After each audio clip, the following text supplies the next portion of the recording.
এই হলো deadline communications private limited. আপনারা দেখছেন এক্সপ্রেস নিউজ, খবর নেয়, খবর দেয়।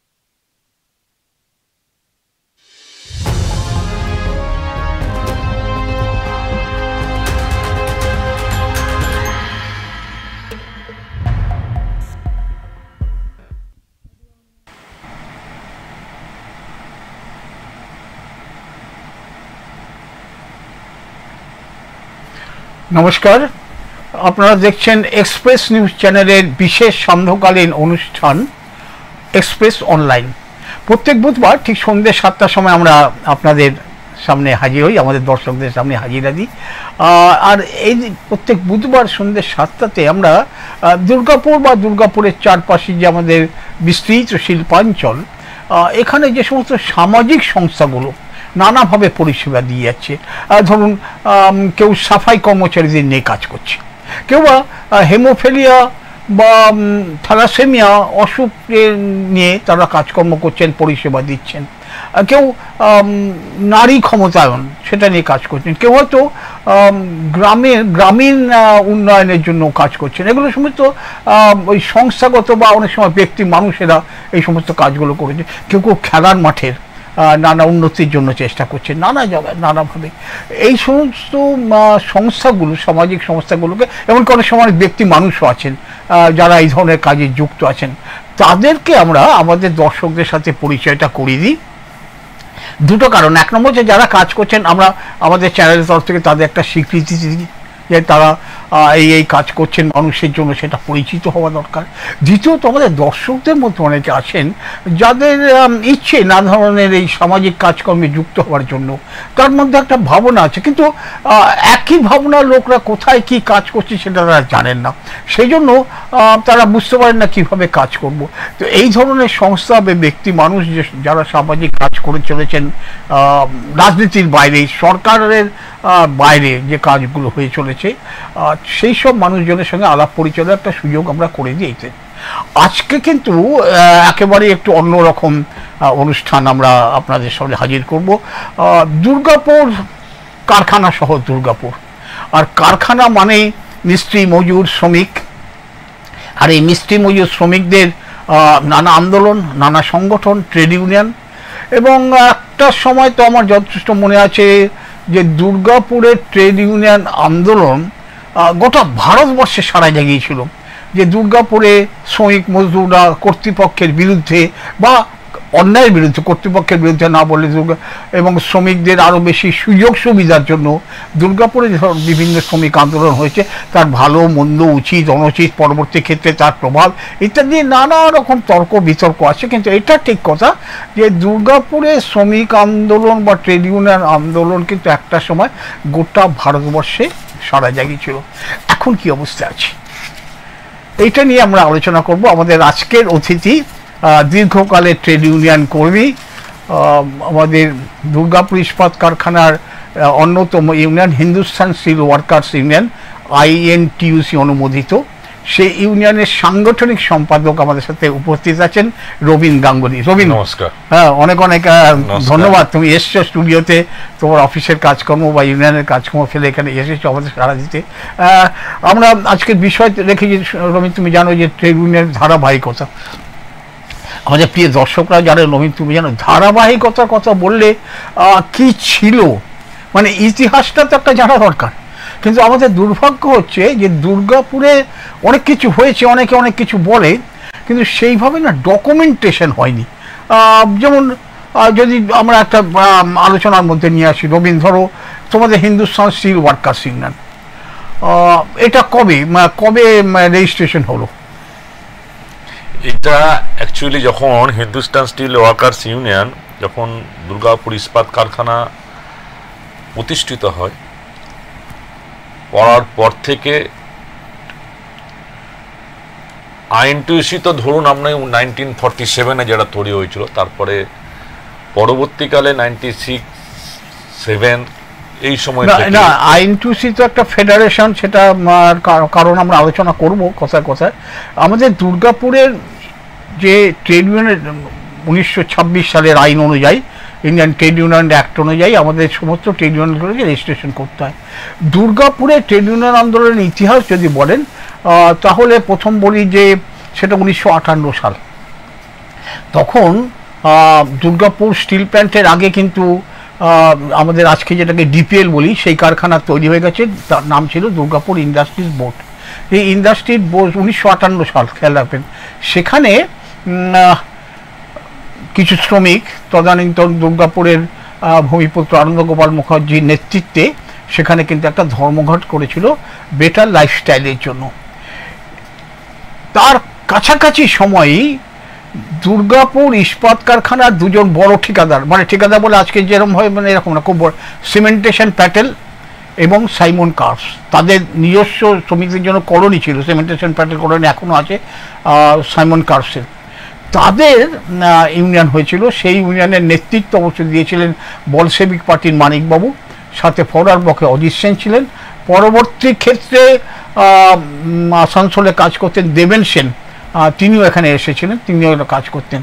ইতিমধ্যে ওই 59 সালে আমাদের হিন্দুস্তান স্টিল ওয়ার্কার্স ইউনিয়ন তখন কিন্তু রেজিস্টার্ড হয় এতে। কিন্তু আমাদের হচ্ছে কি, এই যেমন আজকে এই আধুনিক স্তর এসে আমাদের দুর্গাপুরের যদি কেউ ইতিহাসবিদ খোঁজ করেন যে কোন ইউনিয়ন কত সালে রেজিস্ট্রেশন হয়েছে, এটার তথ্য পাওয়া যায় না। নিজেদের কোনো ওয়েব পেজ তৈরি করে না। অর্থাৎ যে আমার ইউনিয়নের পরিচিতিটা যদি কেউ খুঁজতে শুরু করে ভারতবর্ষের কোথাও, সেটা পাওয়া যায় না। এই ব্যাপারে তোমরা কিছু উদ্যোগ নিচ্ছ যে নিজস্ব হিন্দুস্তান স্টিল ওয়ার্কার্স ইউনিয়ন সম্বন্ধে কেউ জানতে চায় ভারতবর্ষের কোনো প্রান্ত থেকে, কিভাবে? আমাদের এমনি হিন্দুস্তান স্টিল ওয়ার্কার্স ইউনিয়ন, আমি এই অঞ্চলের বলছি, এই অঞ্চল শুধু না পশ্চিমবঙ্গে আপনারা জানবেন তৎকালীন সময়ে এখানকার এই শিল্পাঞ্চলের নেতা, অভিভাবক, এক সময় এমএলএ এবং হিন্দুস্তান স্টিল ওয়ার্কার্স ইউনিয়নের প্রথম প্রেসিডেন্ট স্বর্গীয় আনন্দগোপাল মুখার্জি, এবং সেক্রেটারি ছিলেন হচ্ছে জেনারেল সেক্রেটারি যাকে বলতাম লাবণ্য ঘটক, শ্রমিক দরদি নেতা, দুর্গাপুরের অত্যন্ত পরিচিত মানুষ। এনাদের নেতৃত্বে দুর্গাপুরে একটা সময় শ্রমিক আন্দোলন সংগঠিত হয়েছিল। এইচএসডাব্লিউ যেটা বলছেন, এইচএসডাব্লিউ অফিসিয়ালিভাবে আমাদের ওয়েব পেজ যেগুলো আছে বা কিছুটা ঘাটতি আমাদের যেটা রয়ে গেছে, যেটা ট্রেড ইউনিয়ন আন্দোলন যেটা ইতিহাসগুলো, যেটা একদম আমি লাবণ্য ঘটক, আনন্দগোপাল মুখার্জি থেকে শুরু করে তার পরবর্তী পর্যায়ে যে সমস্ত শ্রমিক আন্দোলন হয়েছে, ভালো মন্দ, চড়াই উতরাই, সেইগুলো বিষয়ে এখনো পর্যন্ত সেইভাবে নথিভুক্ত হয়নি। কিন্তু মানুষের মধ্যে বা এখানকার মানুষ হয়তো নিউ জেনারেশনের মধ্যে যেটা জানা উচিত বা জানা দরকার, সেইভাবে এখন হয়তো প্রচারটা আমরা নিয়ে আসতে পারিনি। তার জন্য প্রচেষ্টা কিন্তু আমাদের অব্যাহত রয়েছে। আমরা এখন বর্তমান যুগে প্রযুক্তির ব্যবহার করে সোশ্যাল ওয়েবসাইটের মাধ্যমে আমরা যেখান থেকে পাচ্ছি, আমাদের এইচএসডাব্লিউর যে সমস্ত নেতৃত্ব দিয়ে গেছেন তাদের কর্মকাণ্ড, আন্দোলন হিসেবে শ্রমিকদের পাশে থেকে এবং শিল্প বাঁচা, অ্যাকচুয়ালি এটা বিধান রায় তৈরি করা একটা শিল্প পরিকাঠামো, সেখানে আমাদের দুরকম দায়িত্ব ছিল। একদিকে যেমন ছিল আমাদের কর্মসংস্থানকে সুযোগ করে দেওয়া বা সৃষ্টি করা, পাশাপাশি এই শিল্পটাকে অর্থাৎ এস্টাবলিশড করার জন্য এই অঞ্চলের মধ্যে মানুষের মধ্যে কলকারখানা, দুর্গাপুর ইস্পাত কারখানাকে সামনে রেখে এর যে সারাউন্ডিংস, যে অ্যান্সিলারিস যে শিল্পগুলো ছিল সেগুলোকে এস্টাবলিশ করা তৎকালীন সময় আমাদের কাছে কিন্তু একটা বড় চ্যালেঞ্জের ছিল। অর্থাৎ দুটো ভারসাম্য বজায় রেখে আমরা করেছি, এবং সেই যে তথ্যগুলো ছিল বা তথ্যগুলো মানে থাকার কথা, সেগুলো ধারাবাহিক পদ্ধতিতে হয়তো সেইভাবে আমাদের কাছে লিপিবদ্ধ নেই, কিন্তু বর্তমান সময়ে প্রযুক্তি ব্যবহার করে আমরা সেটাকে আপডেট করার চেষ্টা করছি।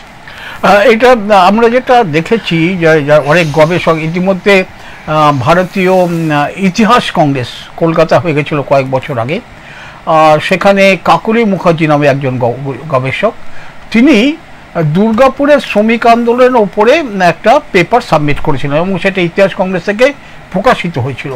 এখন এই যে কাকলি মুখার্জি যখন গবেষণা করতে আসছেন, তিনি তার দৃষ্টিভঙ্গি দিয়ে এক পেশে কিছু তথ্য দিয়েছেন, কিন্তু সেই তথ্যকে চ্যালেঞ্জ করার জন্য যে আরও তথ্য দরকার সেটা কিন্তু সংগ্রহ করা যায়নি। মুশকিল হচ্ছে প্রবীণ, তুমি দুর্গাপুরের ছেলে, যে ধরো এই মুহূর্তে যদি কেউ চায় যে এই যে আমরা একটু আগে বললাম যে দুর্গাপুরের ট্রেড ইউনিয়ন আন্দোলনে সারা ভারতবর্ষে সাড়া ফেলেছিল, বা তুমি যেভাবে বললে অভিভাবকত্ব করেছেন আনন্দবাবুরা, ধরো কি কি দাবি পেশ করা হতো, এর কোনো আমাদের কাছে দলিল আছে? না, দলিল যেটা দেখুন, আমাদের যেহেতু আইএনটিইউসি অ্যাফিলিয়েশন হচ্ছে এইচএসডব্লিউ, একটা জাতীয়তাবাদী ইউনিয়ন এবং সর্বভারতীয় ইউনিয়ন। আমাদের যে সমস্ত আইএনটিইউসি, এখানে এইচএসডব্লিউ আমি বলবো, যদি এইচএসডব্লিউ ধরি অর্থাৎ তার অ্যাফিলিয়েটেড যে ইউনিয়ন, সেটা দুর্গাপুর স্টিল প্ল্যান্টে তার অ্যাফিলিয়েশন হচ্ছে এইচএসডব্লিউ নাম দিয়ে, হিন্দুস্তান স্টিল ওয়ার্কার্স। আমার পাশে আছে সেলেরই আরেকটি সংস্থা বার্নপুর, সেখানে আছে বার্নপুর স্টিল ওয়ার্কার্স ইউনিয়ন। তো নামটা খালি আলাদা আছে। এবারে বিষয়টা হচ্ছে যে এই ইউনিয়নগুলোর আমাদের ডিমান্ড যেটা হয়, অর্থাৎ চ্যাটার অফ ডিমান্ড যেটা আমরা এর আগের থেকে যেটা করা হয়, সেটা আমাদের কেন্দ্রীয় স্তরে আমাদের একটা ওয়েজ নেগোসিয়েশন এবং তার সঙ্গে বেনিফিট পার্টে যে সমস্ত আলোচনাগুলো হয় সেসব হচ্ছে কেন্দ্রীয় স্তরে হয়।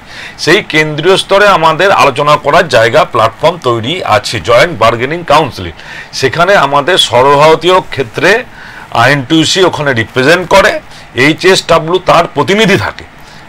আমরা এই সবগুলো আলোচনা আসবো রবীন, আমরা প্রাথমিকভাবে যে বলেছি, আমরা আলোচনা যেহেতু বলেছি ট্রেড ইউনিয়নের ধারাবাহিকতা মানে পুরনো কেমন ছিল এখন কেমন আছে। এখন হচ্ছে ঘটনা হচ্ছে যে পুরনো কি ছিল এটা আমাদের পাওয়া যাচ্ছে না তথ্য, কি চার্টার কি ধরনের ডিমান্ড করতাম। যেমন হিন্দুস্তান স্টিল ওয়ার্কার্স ইউনিয়নের সভাপতি এক সময় ছিলেন অতুল্য ঘোষ, হিন্দুস্তান স্টিল ওয়ার্কার্স ইউনিয়নের এক সময় সভাপতি ছিলেন প্রিয়রঞ্জন দাসমুন্সি। এখন এই আজকে যদি তথ্যগুলো পাওয়া যায়, কিন্তু তখন থেকে একটা দাবি ছিল বরাবর ওই হিন্দুস্তান মানে আইএনটিইউসি অনুমোদিত এই ইউনিয়নগুলির, সেটা ডিএসপি, এসপি, এমএমসি বা অন্যান্য যে কোনো জায়গা থেকে একটা ছিল যে এর নেতৃত্বটা সম্পূর্ণই কর্মীরা দেবে কিনা, না বাইরের এরকম লোক, রাজনীতির লোক রাখা হবে কি না হবে। কিন্তু আজকে সেসব তথ্যগুলো পাওয়া যায় না, অর্থাৎ ধারাবাহিকতা বললে যা বোঝায়। কিন্তু দুর্ভাগ্য হলো, মেনে নিচ্ছি আমরা যে আমাদের পুরনো তথ্য ডকুমেন্টেশন মানে সেভাবে কিছু নেই আমাদের কাছে, সেইভাবে দলিল পত্র। আজকে যদি কেউ চায়, আচ্ছা মশাই এই যে দাবিটা করছি 20 বছর আগে কি দাবি করেছিলাম, এটা কিন্তু আমরা কেউ দিতে পারবো না। এমনকি যদি বলা হয় যে আচ্ছা মশাই 67-68 সালে ওয়ার্কস কমিটি নির্বাচনে কে নির্বাচিত হয়েছিল, কে প্রতিদ্বন্দ্বিতা করেছিল, আমরা দিতে পারছি না। আমরা যারা ট্রেড ইউনিয়ন নিয়ে চেষ্টা করছি গবেষণা করে খবর, কারণ ইতিহাস কংগ্রেসে ইতিমধ্যেই কাকলি মুখার্জি ট্রেড ইউনিয়ন সংক্রান্ত যে পেপার সাবমিট করেছে তা বহু বিতর্কের জমা দিয়েছে, যে সেটা এক পেশে বলে আমাদের মনে হয়েছে। কিন্তু যাই হোক, কিছু করার নেই। আমি বরঞ্চ নতুন কথা আসি যে এখনকার সময়টা তাহলে বলি যে কীভাবে রয়েছে।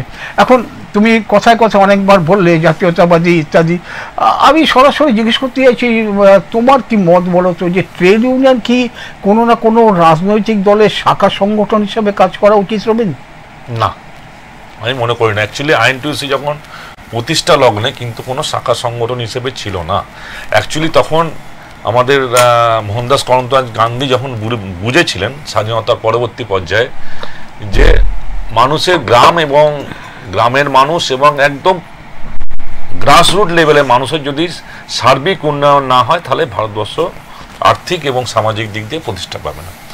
তো সেই জন্য তুমি ট্রেড ইউনিয়ন হিসেবে, অর্থাৎ শ্রমিক যারা হবে, শিল্প যখন তৈরি হবে সেখানে শ্রমিক থাকবে, আর শ্রমিক থাকলে সেখানে তাদের সুবিধা অসুবিধা থাকবে। সেই সমস্ত বিষয়গুলো নিয়ে যিনি শিল্প চালাবেন এবং যিনি কাজ করবেন, এই দুজনের মধ্যে মেলবন্ধন ঘটানোর জন্য একটা প্ল্যাটফর্ম দরকার ছিল। সেই প্ল্যাটফর্ম হিসাবে আইএনটিইউসি প্রতিষ্ঠা হয়েছিল, 1947 সালেই প্রতিষ্ঠা হয়েছিল। এবারে সেই শ্রমিক যখন হয়েছিল তখন কিন্তু আমরা অফিসিয়ালি যদি বলি, আমরা অফিসিয়ালি কিন্তু আমরা কংগ্রেসের যে আইএনটিইউসি সেরকম কিন্তু মানসিকতা ছিল না। ওখানে ছিল একটা সব ধরনের মানুষেরই কিন্তু ওখানে প্রতিনিধি তারা ওখানে ছিলেন, সেটা বামপন্থী হতে পারে বা অন্য অন্য মানসিকতারও হতে পারে। তো আইএনটিইউসি কখনোই কিন্তু এখনো পর্যন্ত যেটা ছিল সেটা ছিল না। পরবর্তীকালে 2018 সালে প্লেনারি সেশনে এটার মানসিক বা অফিসিয়ালি যে কিছু কিছু ডাটাবেস যেগুলো হয় যে না ওটা পরিবর্তন হয়। কিন্তু যেটা আমার মনে হয় যে শ্রমিক আন্দোলনে শ্রমিকদের যে প্রতিনিধিত্ব করবে তিনি কোনো রাজনৈতিক না, শুধুমাত্র ট্রেড ইউনিয়ন, অর্থাৎ তাদের ভালো মন্দ, এবং শুধু তাই না শ্রমিক না, আপনাকে ভারসাম্য বজায় রাখতে হবে, অর্থাৎ শিল্প এবং শিল্প শ্রমিক এই ভারসাম্য বজায় রেখে ট্রেড ইউনিয়নটা করা উচিত। কারণ যখনই সেটা রাজনৈতিক মানে একটা ছাতার মধ্যে আসে সেখানে অনেক কিছু লিমিটেশন চলে আসে, বাধ্যবাধকতা মানে থেকে যায়, এবং সেই সঙ্গে যেটা রাজনৈতিক মতাদর্শ যেটা হয় সেটা ওর মধ্যেই শ্রমিক আন্দোলনের প্রভাব পড়ে, যেটা আমরা বিগত বেশ কিছু বছর ধরে দেখেছি, আগেও দেখেছি, এখনো দেখছি, সেটা কাম্য নয়। এখন যেটা এমনি এমনি সাধারণভাবে আমাদের দর্শকরাও জানেন সেটা যে আমাদের সেই হিসাবে প্রথম ট্রেড ইউনিয়ন ফেডারেশনের কথা যদি বলি, AITUC all India trade union Congress তৈরি হয়েছিল সেটা 1920 সালে। সেটা তাতে সেই সময়কার স্বাধীনতা আন্দোলনের অনেক জাতীয়বাদী নেতারা তার মধ্যে যুক্ত ছিলেন। দ্বিতীয় বিশ্বযুদ্ধর একদম শেষ দিকেই কংগ্রেসের সমস্ত নেতারাই প্রায় কারাবন্দী ইংরেজ, কিন্তু সেই সময় কমিউনিস্ট যারা তারা সেই যেহেতু সেই যুদ্ধে তারা ইংরেজের পক্ষে দাঁড়িয়ে গেছিলেন রাশিয়ার সাথে সহযোগিতা করে, সুতরাং তারা সব বাইরে ছিলেন। এই এআইটিউসি যে সংগঠন সেটা কমিউনিস্টরা দখল করে নেন প্র্যাকটিক্যালি। এটা 1900 ওই স্বাধীনতার আগে 46-এ। ফলে জেল থেকে বেরিয়েছে তারা দেখলেন যে এই ফেডারেশনটাতে সবটা কমিউনিস্টরা দখল করে নিয়েছে। সুতরাং তখন তারা 1947 সালে 3 মে তারা নতুনভাবে একটা এই সংগঠন তৈরি করলেন, INTUC, Indian national trade union Congress. সেখান থেকে তারা আস্তে আস্তে তো ভারতবর্ষ জুড়ে রয়েছেন, সেটা আমাদের দুর্গাপুরে রয়েছে। এবং একটা খুব চল কথা রবীন, তোমরা হয়তো শোনো কিনা জানি না, যে অনেকে আরে কংগ্রেসের ইউনিয়ন তো ও ধর্মঘট আন্দোলন করবে না। দর্শকদের জন্য জানিয়ে রাখি, দুর্গাপুরের কারখানা শহরের প্রথম যে ট্রেড ইউনিয়ন আন্দোলন, প্রথম যে ধর্মঘট, সেটা পরিচালিত হয়েছিল এই আইএনটিইউসি অনুমোদিত ইউনিয়নের মাধ্যমে দুর্গাপুর প্রজেক্ট লিমিটেডে। তখন দুর্গাপুর প্রজেক্ট লিমিটেড নাম ছিল না, দুর্গাপুর ইন্ডাস্ট্রিজ ছিল। যাই হোক, এখন যে পরিস্থিতিটা বর্তমানে দাঁড়িয়ে রয়েছে, তুমি একটা কথা বলেছো যে আধুনিক প্রযুক্তিতে আমাদের সোশ্যাল মিডিয়াতে কেউ চাইলেই যেটুকু ডকুমেন্টেশন, ইতিহাস, এগুলোকে তোমাদের ধরো যারা সদস্য তাদেরকে কোনো সময় এরকম হয় যে আমরা কি করেছি, কি আমাদের অতীতটা কি, আমরা কি চাই, এরকম কোনো সভা তোমরা করো? মানে আমি বলবো ট্রেড ইউনিয়ন শিক্ষার দিক থেকে ট্রেড ইউনিয়ন ইতিহাস তোমাদের সদস্যদের জানাবার চেষ্টা করো কোনো সময়? দেখুন, অ্যাকচুয়ালি আমরা মানে এইচএসডব্লিউ হিসেবে আমরা যে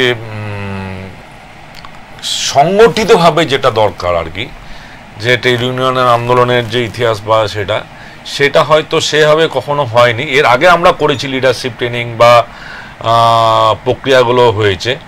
এখন যেটা আমাদের করা হয়, যখনই কোনো মিটিং হয়, যেটা আমরা বলি সাংগঠনিক মিটিং যেগুলো হয়, অফিস বেয়ারার মিটিং যেগুলো বলা হয়, সেই মিটিংয়ে আমরা যখন কোনো বিষয় নিয়ে আলোচনা করি, একটা সময় সেখানে আমাদের বাইপার্টাইট এগ্রিমেন্ট হয়েছে, ট্রাইপার্টাইট এগ্রিমেন্ট হয়েছে। সেই এগ্রিমেন্টের কথা যখন আমাকে বলতে হয়, তখন স্বভাবতই আজ থেকে 10 বছর আগে কোনো এগ্রিমেন্ট হয়েছে, সেখানে আমাকে ইতিহাসটা তার সঙ্গে যুক্ত হয়ে যায়। দেখা যায় কোনো একটা এগ্রিমেন্ট আমাদের শ্রদ্ধেয় নেতা লাবণ্য ঘটক করে গেছেন, তো প্রসঙ্গোত্তরে আমাকে সেই কথাটা আপনাকে সেখানে বলতেই হবে, না বললে আমি সেখানে তো তারা জানতে পারবে না।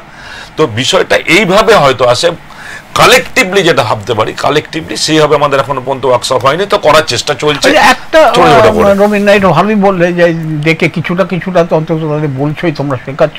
আমি বলছি যে ধরো এখন অবশ্য গোটা চেহারাটা পাল্টে গেছে। সাধারণভাবে আমরা যে শ্রম আইনগুলো বলি, এই ট্রেড ইউনিয়ন অ্যাক্ট বলো, ফ্যাক্টরি অ্যাক্ট বলো, ইন্ডাস্ট্রিয়াল ডিসপিউট অ্যাক্ট বলো, ওয়ার্কম্যানস কম্পেনসেশন অ্যাক্ট বলো, ইত্যাদি শ্রমিক সংক্রান্ত প্রায় 29টা আইন আছে। এখন অবশ্য সব লেবার কোড হয়েছে, সেটা আজকের আলোচনায় আমরা সেটা আসবো না। কিন্তু এই ট্রেড ইউনিয়ন বা শ্রম আইনগুলো সম্বন্ধে ওয়াকিবহাল হওয়ার জন্য, শ্রমিক আন্দোলন পরিচালনার জন্য এবং কর্তৃপক্ষের সঙ্গে তুমি যেটা বার্গেনিং যে ক্যাপাসিটি এবিলিটি সেটাকে বাড়ানোর জন্য কিভাবে বার্গেন করতে হয় ইত্যাদির জন্য ভারত সরকারের শ্রম দপ্তর থেকে এই ওয়ার্কার্স এডুকেশন নামে কিন্তু নিয়মিত ক্লাসও 3 মাসের ক্লাস এই সমস্তগুলো তাদের শেখাতে জানা হতো। এখন কি এটা চালু আছে তোমাদের? এখনো আছে, এখনো হয়, এখনো আমাদের রিপ্রেজেন্টেশন পাঠানো হয়। এই ওয়ার্কার এডুকেশন এখনো চালু আছে আমাদের মতো করে, যখন আমাদের কাছে রিকুয়েশন আছে। এবং শুধু তাই নয়, আমরা আমাদের দলীয় আমাদের সাংগঠনিক যে অফিস আছে 6-2 আমরা সেখানেও আয়োজন করেছি, কখনো কখনো তাদেরকে বলেছি তারা আসতে, আমরাও সেখানে পার্টিসিপেট করেছি।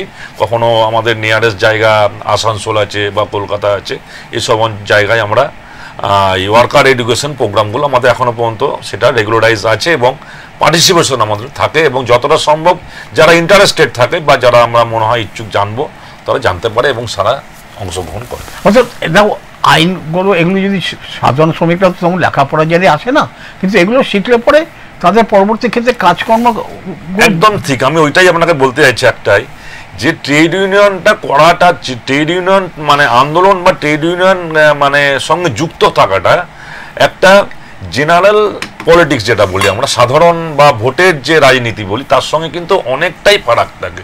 কারণ এইখানে আপনাদের মানে ব্যাপারটা হচ্ছে যে ম্যানেজমেন্ট বা যিনি শিল্প পরিচালনা করছেন এবং শ্রমিক, এদের মধ্যে যে এগ্রিমেন্টগুলো হবে, তাদের পিএফ গ্র্যাচুইটি থেকে শুরু করে সেফটি অ্যাপ্লায়েন্স থেকে শুরু করে একটু যেটা বলছিলেন শ্রম কোড যেগুলো আছে, অর্থাৎ ইন্ডাস্ট্রিয়াল আমার স্ট্যান্ডিং অর্ডার কি আছে, এইসব সম্বন্ধে সম্যক জ্ঞান বা সম্যক চর্চা যদি না থাকে, তাহলে কিন্তু আমি আমার শ্রমিকদেরও ভালো করতে পারবো না বা শিল্পর জন্য বা কারখানার জন্য আমাকে সঠিক সিদ্ধান্ত নিতে আমাকে পারবো না, যতক্ষণ না পর্যন্ত এই সমস্ত বিষয় আমাদের কাছে জ্ঞান বা আমাদের কাছে আমরা মানে জানার একটা চর্চা থাকবে।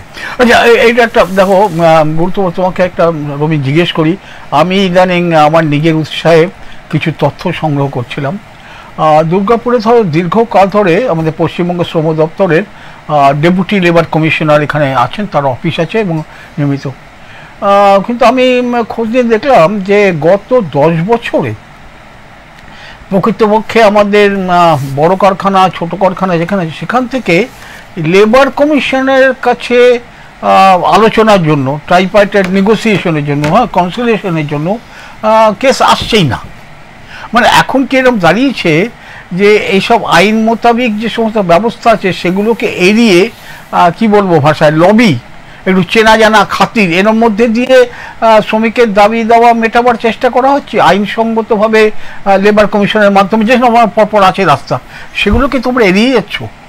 না, এড়াচ্ছি এক শ্রেণী, যেটা ওইটাই বলছিলাম। বর্তমান মানে দেখুন, আমারও ট্রেড ইউনিয়ন জীবন প্রায় 28-29 বছর হয়ে গেল। তাতে করে ওই যে বেটা একটু আগে বলছিলেন যে ফারাকটা, তারও আগে যারা ছিলেন তৎকালীন সময় আনন্দবাবু রাবণ ঘটক আনন্দবাবুর সময়, সেই সময় যে মানে ট্রেড ইউনিয়নের ইতিহাস বা ট্রেড ইউনিয়নের পরিচালন পদ্ধতি ছিল, তার সঙ্গে তো এখন অনেকটাই পরিবর্তন হয়ে গেছে। এখন ট্রেড ইউনিয়ন এখন আর মানে ব্যাপারটা খুব কঠিন ব্যাপার হয়ে গেছে। কেননা এখানে এখন অনেক রকম ব্যাপার আছে, যেখানে ওই একটাই কথা বললাম যে খুব ভারসাম্য রেখে কাজ করতে হয় এবং মানুষ অনেক শিক্ষিত হয়েছে, অনেক জানেন, তারা সোশ্যাল ইয়ের জন্য, মিডিয়ার জন্য অনেকটা জানেন। তো সেই জন্য এই যেটা বললেন আপনি লেবার কমিশনের, আমাদের অনেক ধরনের হয়ে যায় এক শ্রেণীর কর্তৃপক্ষ। এখন চট করে যে সমস্ত দেখার একটা ইন্ডাস্ট্রিয়াল অ্যাক্টই আছে যে আমাকে কোনো সেখানে যদি স্বীকৃত ট্রেড ইউনিয়ন থাকে, তাহলে সেখানে কর্তৃপক্ষ ট্রেড ইউনিয়নের সঙ্গে আলোচনা করে একটা সিদ্ধান্ত যাবেন। দেখা যায় যদি সেই সিদ্ধান্তটায় আমার এই ইন্ডাস্ট্রিয়াল অ্যাক্ট হতে পারে অ্যাজ পার ল যদি না হয়, তখন সেখানে ডেপুটি লেবার কমিশন বা রিজনাল লেবার কমিশন তারা এখানে হস্তক্ষেপ করেন। এরকম প্রচুর আমাদের উদাহরণ আছে, যে সমস্ত বাইপার্টেড বা ট্রাইপার্টেড এগ্রিমেন্ট করতে গিয়ে আমাদের এই অসুবিধার সম্মুখীন হয়েছে, ম্যানেজমেন্টের সঙ্গে আমাদের হয়তো কোনো সংঘাত হয়েছে, সেই সংঘাতটা ডেপুটি লেবার কমিশন বা ওনার উচ্চস্তরীয় যারা আছেন সেখানে বসে আমরা এটাকে ক্লিয়ার করেছি। এবং সাম্প্রতিককালেও আমাদের যে ওয়েজ নেগোসিয়েশন যে একটা সর্বভারতীয় স্তরে একটা ডিসপিউট হচ্ছিল, এনজেসিএস যেখানে বলি, সেখানে আমরা সমস্ত 5টা ট্রেড ইউনিয়ন স্ট্রাইক কল করেছিল তৎকালীন সময়।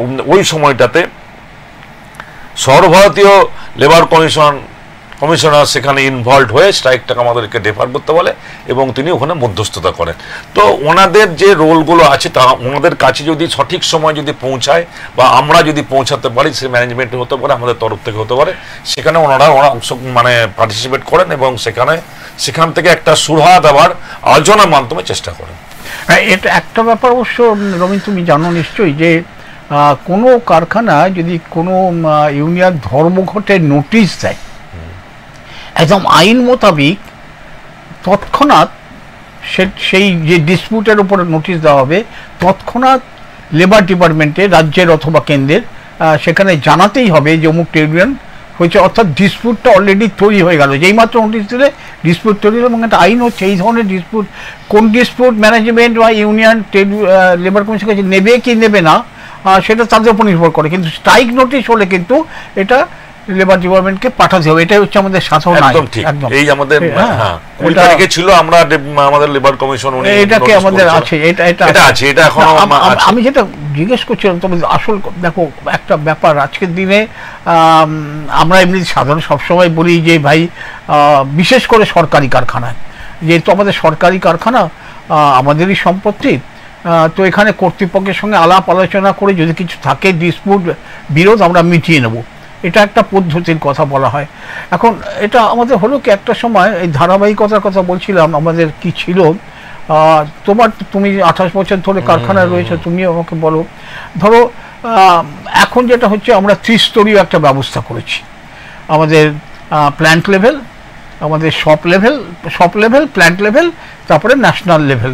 যে কোনো কিছু ডিসপিউট হলে প্রথমে শপ লেভেলে আলোচনা হবে, ফয়সালা না হলে প্ল্যান্ট লেভেলে আলোচনা হবে, তারপরে না হলে হবে।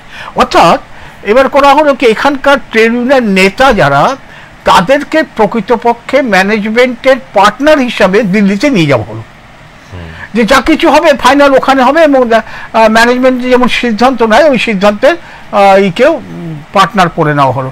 এর ফলে ট্রেড ইউনিয়ন করার যে মেজাজটা থাকে, বিরোধিতার যে মেজাজ থাকে, সেটা নষ্ট হয়ে গেছে। তুমি এইভাবে ভাবো? না, ব্যাপারটা দেখুন, ট্রেড ইউনিয়ন করার মেজাজটা কিছুটা হলেও হ্রাস পেয়েছে। কারণ হ্রাস পেয়েছে এই কারণে বলছি যে বর্তমান সময়ে যেটা হচ্ছে, আমি একটা কথা বললাম যে চ্যালেঞ্জটা কঠিন হয়ে গেছে। চ্যালেঞ্জটা কঠিন হয়েছে এই কারণেই হয়েছে, একদিকে হচ্ছে এক পেসে ম্যানেজমেন্ট, আর একটা হচ্ছে সেটা হতে কেন্দ্রীয় সরকারের হতে পারে, রাজ্য সরকার হতে পারে। আপনি রাজ্য সরকারের ক্ষেত্রে ডিএনএ তার একটা একরোখা মনোভাব আমরা দেখতে পাচ্ছি, ঠিক কেন্দ্রীয় স্তরেও তাই। আমাদের যখন এইখানে ওই ওয়েজ সংক্রান্ত মেনলি আমাদের যেটা হয় 5 বছর বা 4 বছর, বিভিন্ন জায়গায় বিভিন্ন রকম আছে, কোলে একরকম আছে, ভেলে একরকম আছে, বিপিএল একরকম আছে। 4 বছর বা 5 বছর অন্তর আমাদের নেগোসিয়েশন হয়। সেই নেগোসিয়েশনে করতে গিয়ে যখন ডিসপিউট হয়, সেটা আমাদের প্রথমে সব লেভেলে হয়। কিছু যেটা আছে যারা কেন্দ্রীয় সরকারের অধীনে যেগুলো আছে, তারা যারা উচ্চপদস্থ যারা আধিকারিক আছেন, সেখানকার আমাদের যেহেতু এটা ন্যাশনাল মানে অল ইন্ডিয়া ট্রেড ইউনিয়ন আছে, সেখানে সিআইটিউ, আইটিউসি, বিএমএস, আদার্স আছে, আইএনটিউসি আছে, তো তাদের সঙ্গে আলোচনাটা একটা স্তর থাকে। আমি এই লেভেলে যেগুলো থাকবে, আমি ডিএসপি লেভেল হোক বা এলএসটি লেভেল হোক বা বানপুর লেভেল হোক, সেটা আমার এই লেভেলে হবে। বাকি যেটা থাকবে সেটা কিন্তু কেন্দ্রীয় স্তরে হবে।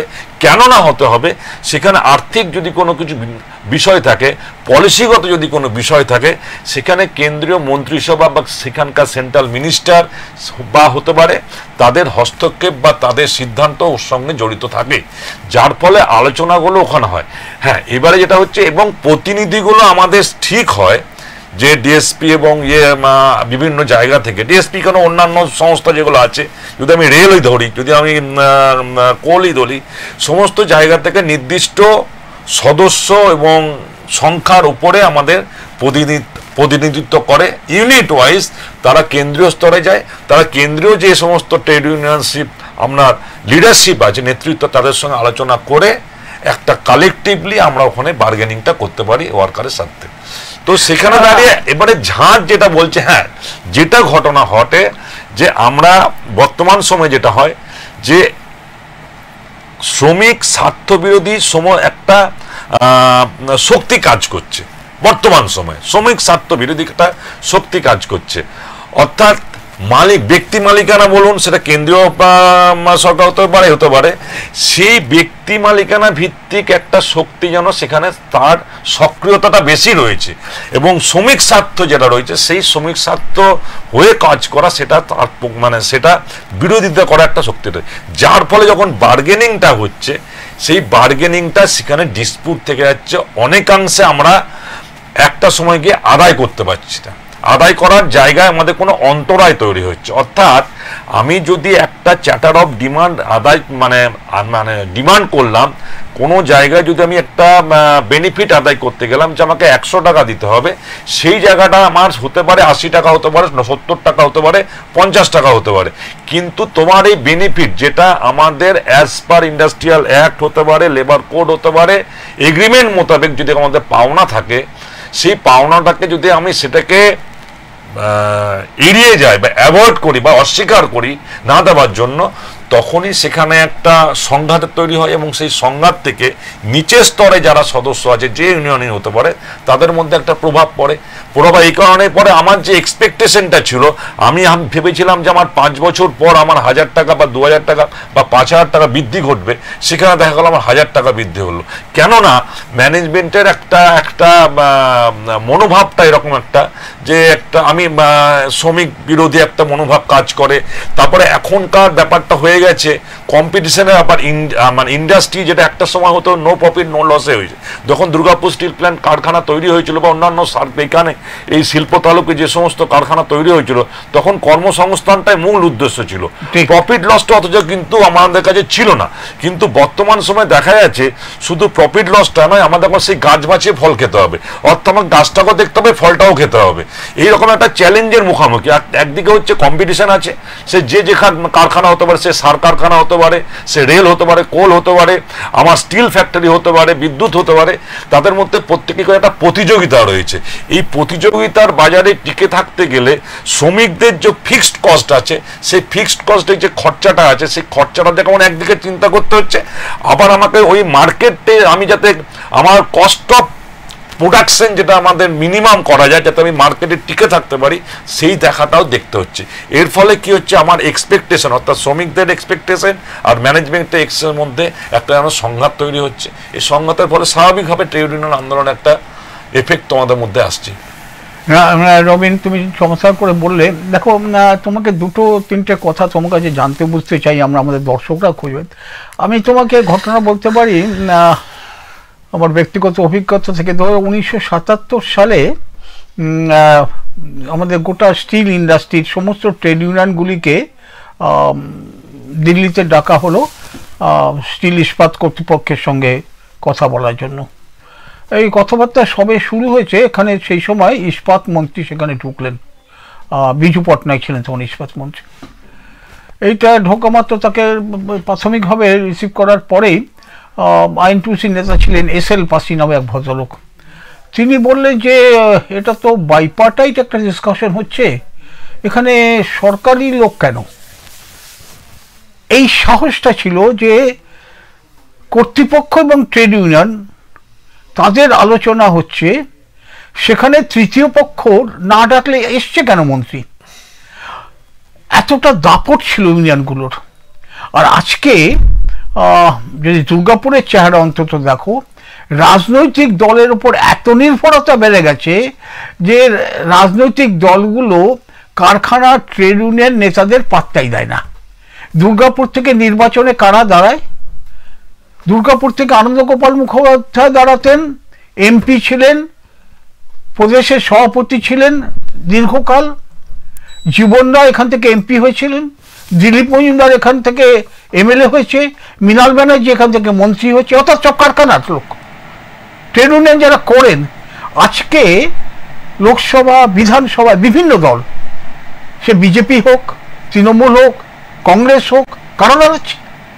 অর্থাৎ রাজনৈতিক দলরাও, যেহেতু রাজনৈতিক দলের সঙ্গে চেনা জানা, আন্দোলন করতে হবে না, লড়াই করতে হবে না, ধর্মঘট করতে হবে না, অবস্থান করতে হবে না, লবি চেনা জানা, খাতির দেখি বলছি ওটাকে বলে করেই দিতে পারি কিনা, এই মানসিকতার ফলে রাজনৈতিক দলগুলো আজকে ট্রেড ইউনিয়নগুলো তাদের শাখা সংগঠন হবে এবং ট্রেড ইউনিয়নের কর্মীদের রাজনৈতিক দলগুলো পাত্তাও দেয় না।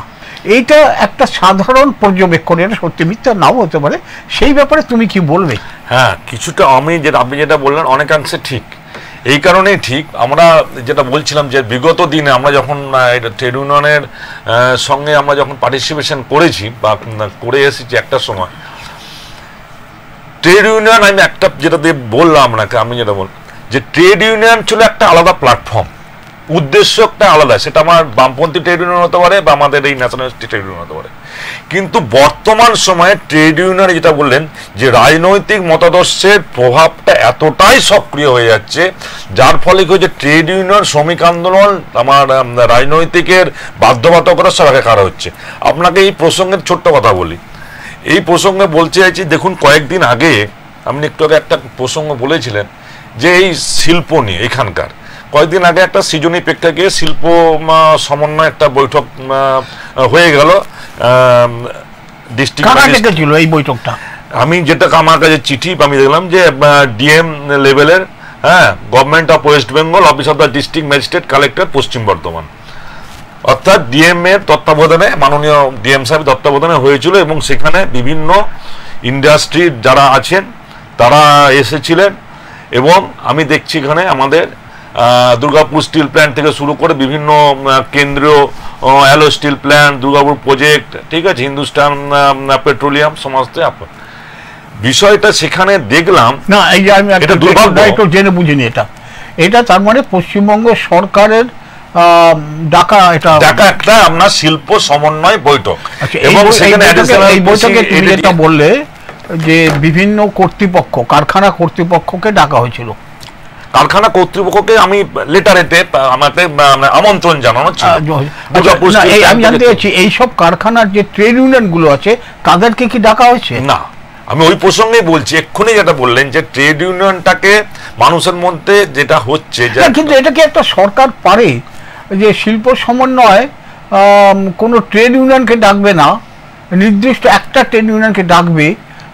এইখানটা এই যে একদম আপনি যে প্রাসঙ্গিক কথা বলেছিলেন যে আজকে নেতাদেরকে পাত্তা দিচ্ছে না বা এই করছে না, ব্যাপারটা যে সমস্ত আছে, কারণটা হচ্ছে এইটাই, অর্থাৎ ট্রেড ইউনিয়নের প্রবলেম সরকারিভাবে রয়েছে, এখানে যে সমস্ত স্বীকৃত ট্রেড ইউনিয়ন রয়েছে, দুর্গাপুর, আসানসোল একটা ইন্ডাস্ট্রিয়াল বেল্ট, ছোট বড় কারখানা প্রচুর আছে, সেখানে কেন্দ্রীয় যদি আমি সরকারি কারখানা ধরি, ডাইরেক্ট স্টিল আমার ধরি, সেখানে তিনটে কারখানা আছে, দুর্গাপুর স্টিল, হ্যালো স্টিল থেকে শুরু করে বার্নপুর স্টিল, আদার্স রাজ্য সরকারের আছে, হিন্দুস্তান পেট্রোলিয়ামের মতো সংস্থা আছে, সেই সংস্থার কর্তৃপক্ষ রয়েছেন অর্থাৎ ট্রেড ইউনিয়ন রিপ্রেজেন্টেটিভ, পার্টিকুলারলি শাসক দলের ট্রেড ইউনিয়নের সভাপতি তিনি এককভাবে সেখানে মিটিং করলেন, অথচ সর্বভারতীয় ক্ষেত্রে যাদের কোনো প্রতিনিধিত্ব করার অবকাশই নেই, সর্বভারতীয় ক্ষেত্রে যে সমস্ত ট্রেড ইউনিয়নগুলো পার্টিসিপেশন করে।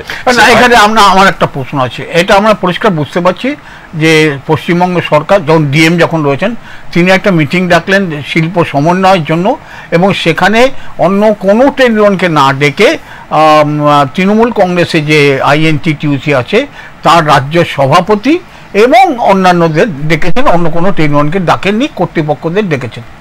আমার প্রশ্নটা হচ্ছে যে অন্য যে ট্রেড ইউনিয়নগুলি রয়েছে, ধরো তোমাদের union Hindustan Steel Workers Union, বা এখানে আইএনটিইউসি অনুমোদিত অন্য ইউনিয়ন, বা সিআইটি অনুমোদিত ইউনিয়ন, বা বিএমএস অনুমোদিত ইউনিয়ন, তারা কি এইটা সরকারিভাবে প্রতিবাদ করেছেন? মুখের কথা না, তারা কি সরকারকে ব্যাপারে চিঠি দিয়েছেন, কেন্দ্রীয় সরকারকে চিঠি দিয়েছেন, পশ্চিমবঙ্গ সরকারকে চিঠি দিয়েছেন যে আপনার কিরম কমিটি ডাকলেন যেখানে কোনো ট্রেড ইউনিয়নকে ডাকেননি? এই কাজগুলো হচ্ছে কিনা? হ্যাঁ, আমরা আমাদের মতো করে আমাদের প্রতিক্রিয়া প্রতিক্রিয়া নয়, আমি বলছি সরাসরি জিজ্ঞেস করছি যে তোমরা এই ব্যাপারে রাজ্য সরকারকে ডিএম কে চিঠি দিয়েছো যে আপনি এই যে মিটিংটা ডাকলেন আমাদের ডাকেননি কেন? হ্যাঁ, আমাদের তরফ থেকে চিঠি দেওয়া হয়নি, কিন্তু চিঠি দেওয়ার প্রস্তুতি আমরা নিয়েছি, আমরা প্রতিক্রিয়া হিসেবে জানিয়েছি, বা একদম মানে সোশ্যাল মিডিয়া বা এমনি মিডিয়াতেও আমরা জানিয়েছি, দলীয় স্তরেও আমরা বলে লাভ নেই। আমি বলছি যে আমার কাছে, আমি আজকে পর্যন্ত আসার সময় খবর নিচ্ছিলাম, আমি যা খবর পেয়েছি আমাকে ডিএম সরাসরি বলেছেন না, তারা তো কেউ কিছু আপত্তি করেনি এই ব্যাপারে। না, অর্থাৎ ডিএম এর কাছে বা সরকারের শ্রম দপ্তরে দুর্গাপুরের কোনো ইউনিয়ন এই যে সরকারি ব্যবস্থাটা তার প্রতিবাদ অফিসিয়ালি করেনি। অ্যাকচুয়ালি ব্যাপারটা কি হয়েছে, এবারে আমার এখানে যে মিটিংটা দেখা আছে উনি তো পারপাসটা সেটা শিল্প সমন্বয়। এবারে এখানকার আমরা যে কর্তৃপক্ষ আছেন এখানে, আমাদের এখানে দুর্গাপুর স্টিল প্ল্যান্টের ডাইরেক্টর ইনচার্জকে চিঠি করা হয়েছে, তারও একটা দায়িত্ব বদলায় যে সেখান থেকে আমার ট্রেড ইউনিয়নের যারা আছেন পার্টিসিপেশন আছে তাদেরকে সেখানে প্রতিনিধিত্ব হিসেবে পাঠানো বা সেখানে করা। সেই সঙ্গে মাননীয় ডিএম সাহেবের একটা উচিত ছিল সেখানে। এবার আপনার কথা মতো যেটা হচ্ছে, প্রতিবাদ যেটা হয়েছে, যেটা মৌখিকভাবে হয়েছে, লিখিত আকারে আমাদের কাছে দেওয়া হবে এবং আমরা দেওয়ার চেষ্টা করছি। সেটা লেবার কমিশন হতে পারে বা যেখানে আমাদের নির্দিষ্ট জায়গা আমাদের মনে হবে। আমি আবারও বলছি, এই যে সেটা আমাদের প্রদেশ স্তরে যারা নেতৃত্ব আছে, আমাদের শুরু থেকে তোমার যেটা বলছি যে আমাদের কাছে কোনো ডকুমেন্টেশন নেই, কাগজ নেই। কালকে যদি কেউ চর্চা করে, আচ্ছা এই যে কাজটা হয়েছিল এখানে কোনো প্রতিবাদ হয়েছিল, জানি না, কোনো চিঠি নেই। আমি বলছি যে আজকে ট্রেড ইউনিয়ন, আমাদের রাজ্য সভাপতি যিনি আছেন, রাজ্য সভাপতিকে জানা হয়েছে, তিনি একদম আমরা মানে স্টেট লেভেলে এর প্রতিবাদটা করতে চাইছি। সেটা জানে না, ইতিমধ্যে তো বৈঠক 10 দিন পার হয়ে গেল। যদি করলে আমি জানি না, এটা আমি প্রবীণ লোক হিসাবে যে সাধারণভাবে তোমাদের কাছে জানতে চাইছি। আমি যেটুকু খবর নিয়েছি, মানে সরকারিভাবে কোনো প্রতিবাদ কেউ করেনি, বরঞ্চ এটাকে মেনে নিয়েছে। মুখের কথা এখানে ওখানে আলোচনা বলে তো কিছু লাভ হয় না। আমাদের ধরো যেমন আইএনটিউসি রাজ্য সভাপতি, সিআইটিউ রাজ্য সভাপতি, তারা কি কেউ বলেছেন? বিএমএস রাজ্য সভাপতি যে মশাই এই কাজটা সরকার করেছে, তারা প্রেস স্টেটমেন্ট করেছে? কেউ করেননি এখন পর্যন্ত, আমি যা খবর জানি না, তুমি বলতে পারবে তো। কিন্তু এটা আমাদের কাছে সত্যি বিস্ময়, একটু অবাক লাগে যে এক হচ্ছে সরকার কিভাবে এরকম একটা মিটিং করতে পারেন অন্যান্য ট্রেড ইউনিয়নকে বাদ দিয়ে। আমাদের কাছে বিস্ময় এই শ্রম দপ্তর, এবং মিটিংটা শ্রম দপ্তর ডেকেছে না শ্রম দপ্তরের পরামর্শে ডিএম ডেকেছে, কারণ অনেকগুলো অনেক রকম ব্যাপার থাকে, এটা আমরা জানি না। এবং অন্যান্য ইউনিয়নের ভূমিকাগুলো আমাদের কাছে খুব স্পষ্ট নয়। অর্থাৎ ওই লবি করা, চেনা জানা করা, খাতিরে করা, সরকারের সঙ্গে আমরা আলাপ আছে। আমরা দেখেছি যে সরকার যখন থাকে তাদের অনুগত যে ট্রেড ইউনিয়ন, তারা কারখানা তাদের খুব রমরমা থাকে। এটার জন্য কি এই আন্দোলনটা দরকার না, যে আমাদের ট্রেড ইউনিয়নটা আমরা নিজেদের শক্তিতে করব, রাজনৈতিক শক্তিকে এখানে দেখবো। রাজনৈতিক শক্তি কিন্তু ট্রেড ইউনিয়নের লোকদের পাত্তা দিচ্ছে না। আজকে একবার ভেবে দেখো, আমি সরাসরি বলতে চাইছি, রবীন তুমি ট্রেড ইউনিয়নের মধ্যে আছো আজকে, ধরো আমাদের পশ্চিমবঙ্গে 294টা কেন্দ্রে কজন ট্রেড ইউনিয়ন কর্মীর প্রার্থী হয় কোন দলের? আমরা বলি মহিলা প্রার্থী হচ্ছে কিনা, দলিত প্রার্থী হচ্ছে কিনা, অমুক প্রার্থী হচ্ছে কিনা, কিন্তু আমরা যদি কেউ প্রশ্ন করি মিস্ত্রি মজুর শ্রমিক প্রার্থী হচ্ছে কিনা, কোনো দলে 294 থেকে কেউ আছে দুর্গাপুরে?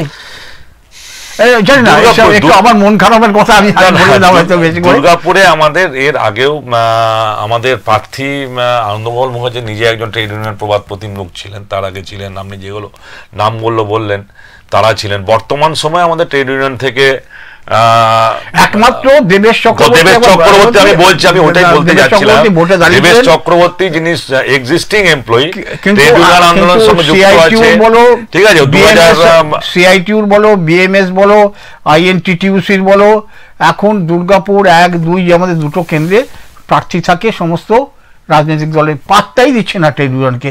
আর ট্রেড ইউনিয়নগুলি রাজনৈতিক দলের ক্ষমতা দেখিয়ে তারা কারখানায় প্রতিপত্তি চাইছে। তার একটা নমুনা আমার নিজের মনে হয়েছে এই সদস্যদের শিল্প সমন্বয়, যে প্রতিপত্তি দেখাতে চাই, একদম প্রতিপত্তি দেখানোর জন্য বা নিজেকে প্রতিষ্ঠা করার জন্য ছিল।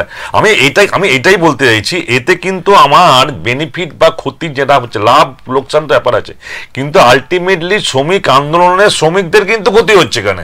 অর্থাৎ আমি এখানে রাজনৈতিক প্রভাব এবং প্রভাবিত করবো, যেটা সত্যি কথা বলতে খুব এখানে আমার স্টুডিওতে বসে বলতে দ্বিধা নেই, এর আগে কিন্তু এতটা কিন্তু শ্রমিক রাজনৈতিক প্রভাব ছিল না।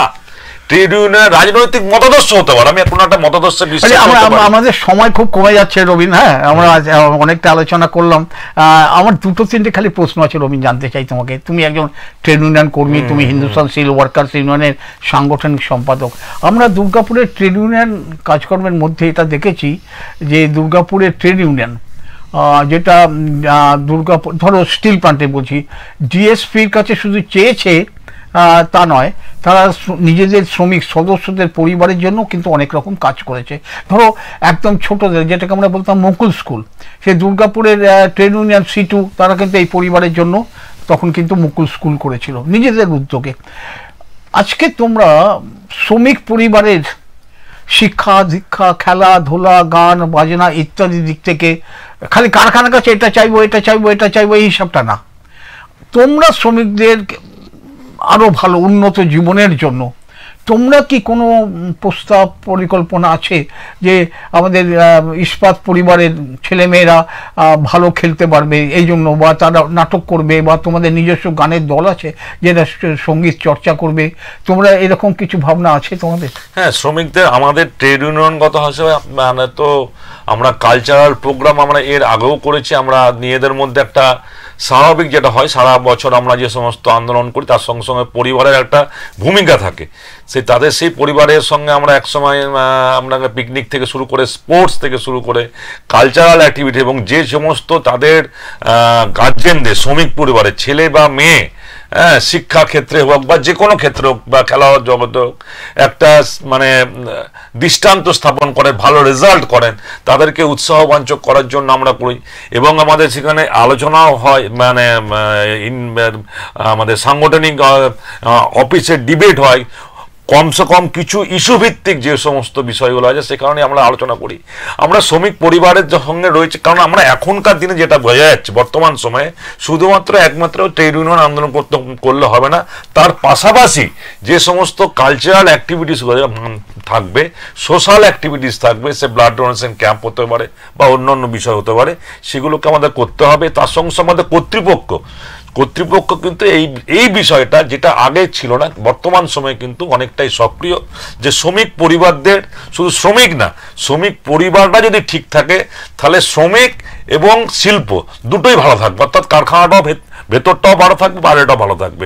সেই জন্য তাদের পক্ষ থেকেও অনেক মানে সঠিক ভূমিকা নেওয়া হচ্ছে এবং অনেক ধরনের কালচারাল অ্যাক্টিভিটি, সোশ্যাল অ্যাক্টিভিটি। এটা তো খুব ভালো খবর শোনালে আমাদের, যে তোমরা শ্রমিক পরিবার বা শ্রমিক পরিবারের সদস্যদের জন্য নানা রকম তাদের বিনোদনের জন্য নানা রকম তোমরা বছর ভরের চেষ্টা করছো, এটা একটা অত্যন্ত ভালো খবর। ধরো আমাদের ইস্পাত কারখানা যদি ভিলাই অঞ্চলের কথা ভাবো, রায়পুর ভাবো, সেখানে শ্রমিকদের জন্য ট্রেড ইউনিয়ন নানাভাবে কাজ করেছে। ধরো আমাদের দুর্গাপুরের ওই ধারাবাহিকতার দিক থেকে বলি, দুর্গাপুরে একটা সময় একটা বস্তি ছিল, দুর্গাপুর ক্লাবের পাশে, মূলত সাফাই কর্মচারীদের বস্তি। আর দুর্গাপুরের ট্রেড ইউনিয়ন সেখানে দাঁড়িয়ে মদ খাওয়া, শুয়োর পুরানো এগুলো বন্ধ করেছিল। তারা মনে করতো ট্রেড ইউনিয়নের কাজ মানে এটাও করা, খালি কারখানার কাছ থেকে এই টাকা দাও বা এই সুবিধা দাও এটা নয়, বা কোনো যদি অন্যায় করা হয় সে অন্যায়ের প্রতিবিধান করা নয়। শ্রমিকের মঙ্গলের জন্য ট্রেড ইউনিয়নের নিজস্ব একটা ভূমিকা থাকে। এই ভূমিকা কিন্তু আমরা ভারতবর্ষের বিভিন্ন জায়গাতে দেখেছি এবং দুর্গাপুরেও দেখেছি। আমরা যখন ধারাবাহিকতার কথা বলছি তখন কিন্তু এটাও বলছি যে আজকে শ্রমিক পরিবার সদস্য যারা আছেন তাদের জন্য ট্রেড ইউনিয়নগুলো আলাদাভাবে ভূমিকা তুমি শোনালে, যেটা আমার কাছে খুব ভালো লাগছে, খুব আনন্দের খবর হচ্ছে যেটা।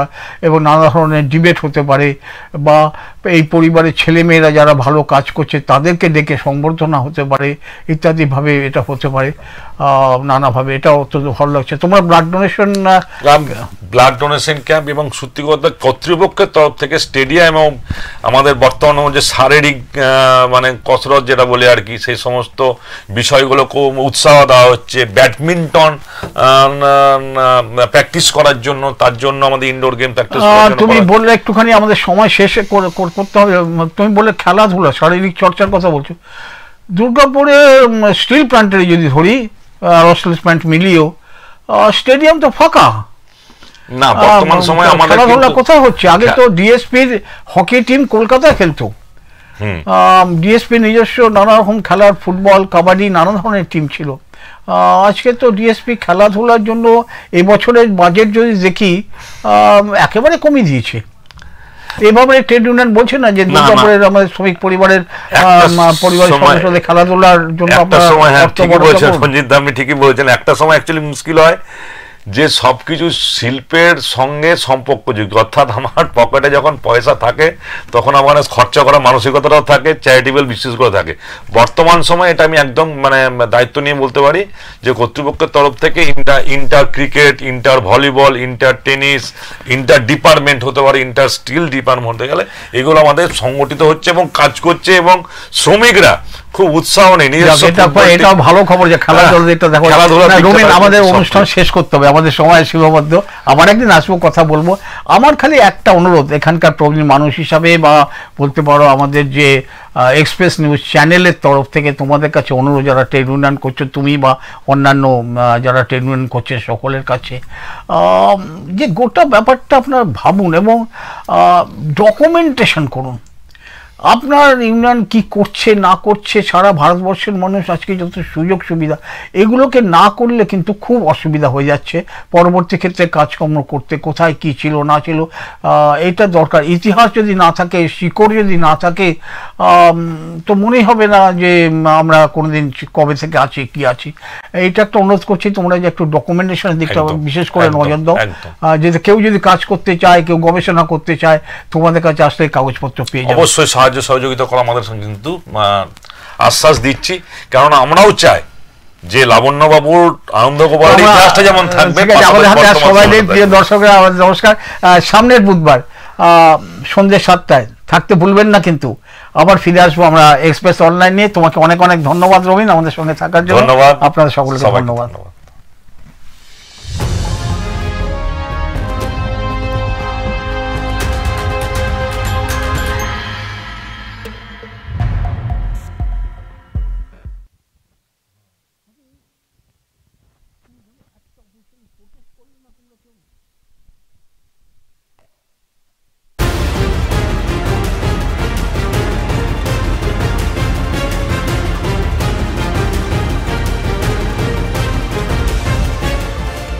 এই হলো ডেডলাইন কমিউনিকেশনস প্রাইভেট লিমিটেড।